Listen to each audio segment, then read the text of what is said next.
आप सभी का स्वागत है इस वीडियो में। इस वीडियो में हम बात करेंगे बिग चेंजेस के बारे में जो एसएससी ने हाल ही में किए हैं। तो इस वीडियो में हम सब कुछ डिस्कस करेंगे कि वेंडर चेंज हो रहा है या नहीं हो रहा, एग्ज़ाम पैटर्न क्या रहेगा, एग्ज़ाम का जो इंटरफेस आएगा, जो अब आप एग्ज़ाम देते हैं तो उस टाइम एग्ज़ाम का इंटरफेस क्या रह सकता है, क्वेश्चन कौन सेट करने वाला है और एआई बेस्ड क्वेश्चन पेपर आएगा या नहीं, इन सारे चीज़ों को इसमें डिस्कस करेंगे। ये वीडियो इसलिए भी आप लोगों के लिए ज़रूरी है ताकि जब आप एग्ज़ाम में जाएं तो आप उसके लिए पहले से प्रिपेयर रहें, आपके सामने रैंडम चीज़ें ना हो जिससे आप पैनिक कर जाएं और आपका एग्ज़ाम ख़राब हो। इसलिए वीडियो को पूरा देखिएगा, शॉर्ट में डिस्कस करेंगे। इसके आगे हम एक और चीज़ है जो आपके लिए सबसे इंपॉर्टेंट है, वो है what should you do now. आप लोगों को अब आगे क्या करना चाहिए, ये चीज़ पे ज़्यादा ध्यान होगी। इन चारों चीज़ों को हम शॉर्ट में बस डिस्कस करके आगे बढ़ेंगे। मैं अपने बारे में कुछ बताना चाहता हूँ कि मैं ऑलरेडी एसएससी सीजीएल सिलेक्टेड हूँ। मेरा सिलेक्शन फर्स्ट अटेम्प्ट में हुआ था। मैं पहले पीए के पोस्ट पे काम करता था, उसके बाद मेरा सिलेक्शन एसएससी सीजीएल में हुआ फर्स्ट अटेम्प्ट पर। क्योंकि पीए का पोस्ट ओवरलोडेड होता है, इसके बावजूद मेरी स्ट्रेटजी ऐसी थी कि मैं फर्स्ट अटेम्प्ट में सिलेक्ट हो पाया। तो मैं जो भी वीडियो बनाता हूँ, जो भी स्ट्रेटजी वीडियो होती है, वो मेरी खुद की स्ट्रेटजी होती है जो मैंने फॉलो किया है। तो आप लोगों के लिए बहुत फ़ायदेमंद होगा, आप लोग ज़रूर देखिएगा। चलिए अब शुरू करते हैं इस वीडियो को। तो पहले हम डिस्कस करेंगे वेंडर चेंज के बारे में। तो वेंडर चेंज का क्या है कि अभी तक एसएससी के वेबसाइट पे कोई लीगल नोटिस नहीं आया है, ठीक है। तो हुआ यूँ कि अभी जो भी जेएसए, एसएसए और कुछ डिपार्टमेंटल एग्ज़ाम्स हुए तो उसका जो आंसर की आया है, आंसर की का जो इंटरफेस है ना, आंसर की आने के बाद जो पीडीएफ डाउनलोड होती है, वो पीडीएफ डाउनलोड होती है, उसका जो इंटरफेस है वो कुछ चेंज है। मीन्स पहले जैसे टीसीएस वाले में आया करता था वैसा नहीं है, बिल्कुल चेंज है, ठीक है। तो कुछ लोगों का कहना है कि वो जो इंटरफेस जो उन्होंने देखा है आंसर की का, वो जो भी एमपी के जो भी एग्ज़ाम्स होते थे वो एडिक्विटी करवाती थी। तो कुछ लोगों का कहना है कि एडिक्विटी का ऐसा ही इंटरफेस है तो एडिक्विटी एग्ज़ाम ले रही है। तो ये हो सकता है कि एडिक्विटी को उन्होंने दिया है या किसी और कंपनी को दिया है, लेकिन वेंडर चेंज होने वाला है ऐसा लग रहा है। क्योंकि अभी डिपार्टमेंटल एग्ज़ाम जस्ट 15 जून को हुआ है, उसमें उन्होंने ये चीज़ किया है, ठीक है। एग्ज़ाम इंटरफेस चेंज का बात करते हैं तो कुछ लोगों का कहना है कि एग्ज़ाम इंटरफेस चेंज हुआ है, ठीक है। इसमें जो पहले आप लोग को ये पैनल आता था, इधर आता था पैनल, इसमें 1 नंबर 2 नंबर जो आपको लिखा रहता था, पूरा क्वेश्चन के मार्क्स होते थे, कितने अटैम्प्ट किए, कितने अपने लीव किए हैं, वो सारे होते थे और इधर क्वेश्चन लिखा हुआ आता था ऐसे करके, ठीक है। और तो वो बोल रहे हैं कि जो पैनल है ना, ये पैनल जो है वो बोल रहे हैं कि वो इस साइड शिफ्ट हो गया है और बाकी जो सेव वाला जो बटन है, ये सब सेव एंड नेक्स्ट वाला, वो ऊपर चला गया है। इससे कोई घबराने वाली चीज़ नहीं है। जो भी आप लोग कंप्यूटर में वेल वर्स्ड हो, कोई बहुत बड़ी चीज़ नहीं है इंटरफेस चेंज होना, बट आप लोग को पता होना चाहिए, इसलिए बताना ज़रूरी है कि आप लोग पैनिक ना करो वहाँ पे। चलो, क्वेश्चन सॉर्ट कौन सेट कर रहा है? एक्चुअली बात ये हो रहा है कि अभी तक क्वेश्चन सेट करने के बारे में कुछ डिस्कस नहीं हुआ, कुछ किसी को पता नहीं है, ना एसएससी ने कुछ बताया है। हो सकता है क्वेश्चन टीसीएस ही सेट करे, बस एग्ज़ाम एडिक्विटी ले, ये भी हो सकता है कि क्वेश्चन भी एडिक्विटी सेट करे, ठीक है। तो इसमें घबराओ मत, मैं आगे डिस्कस करूंगा कि आप लोगों को क्या करना चाहिए सेफ साइड के लिए। और ऊपर से क्या है कि वेंडर चेंज के बारे में भी किसी को कुछ पता नहीं है। हो क्या रहा है कि आरआरबी एनटीपीसी का जो एग्ज़ाम है, अंडर ग्रेजुएट और ग्रेजुएट दोनों, वो दोनों टैली कर रहा है किससे?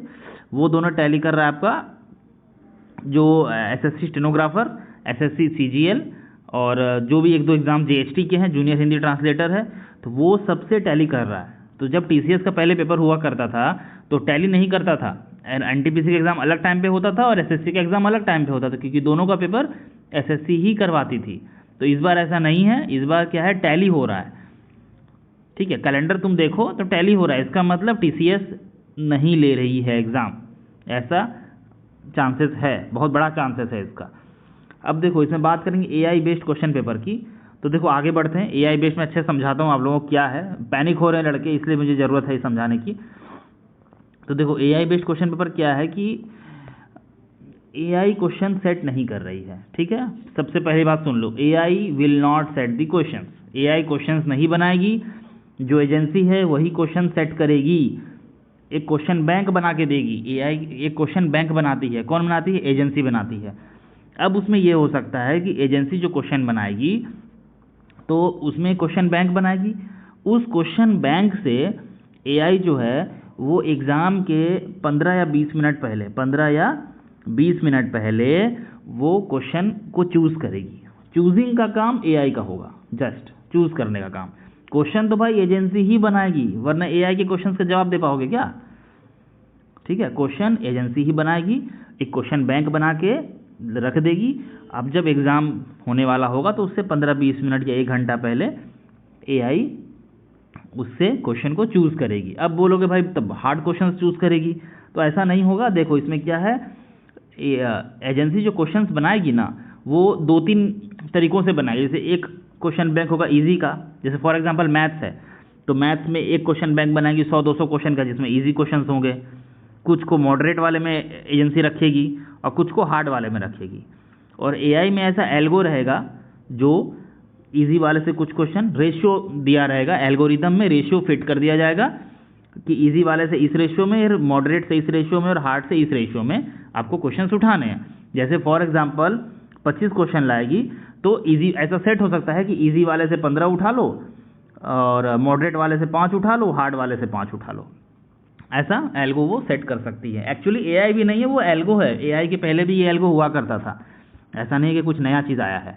चलो आगे क्या है, आगे ये है कि द रेशियो वाइज कंपाइलेशन होगा, जो उससे मैंने बताया कि रेशियो वाइज जैसे 25 क्वेश्चन है तो मान लें 15 क्वेश्चन ईजी वाले हो जाएंगे, मॉडरेट वाले 5 हो जाएंगे, हार्ड वाले 5 हो जाएंगे।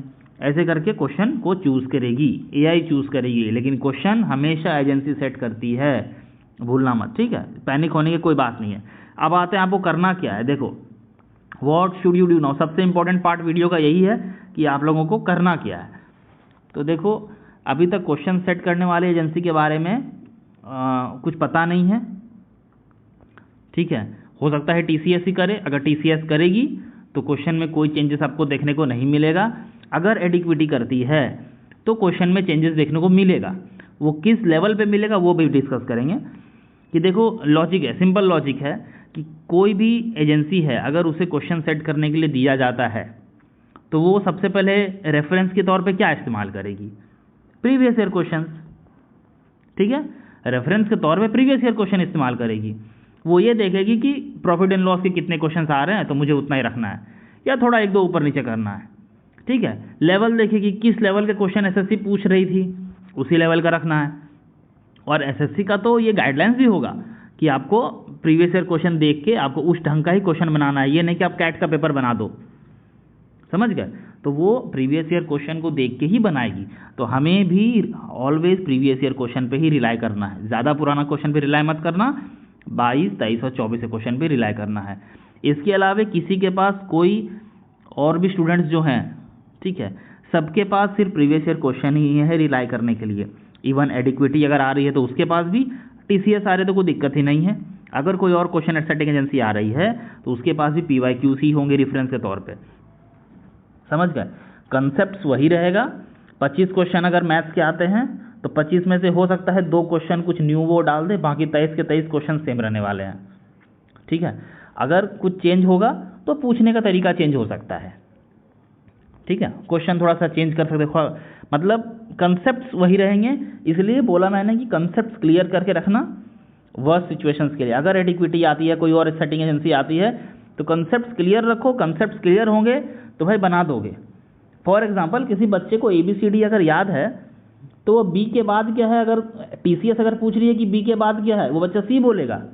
अगर उसे ABCD सही से याद है तो अगर एडिक्विटी आके पूछेगी C के पहले क्या है तो वो B बता देगा।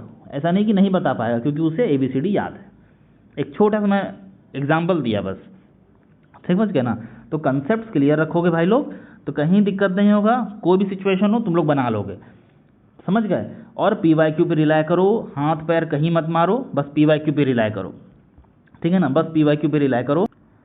यहाँ एक बात मैं और कहना चाहूँगा कि तुम लोग जब भी मॉक लगाओ तो एक ही पोर्टल पे मत लगाओ, एक प्लेटफॉर्म पे मत लगाओ, एटलीस्ट 2 या 3 प्लेटफॉर्म का यूज़ करो।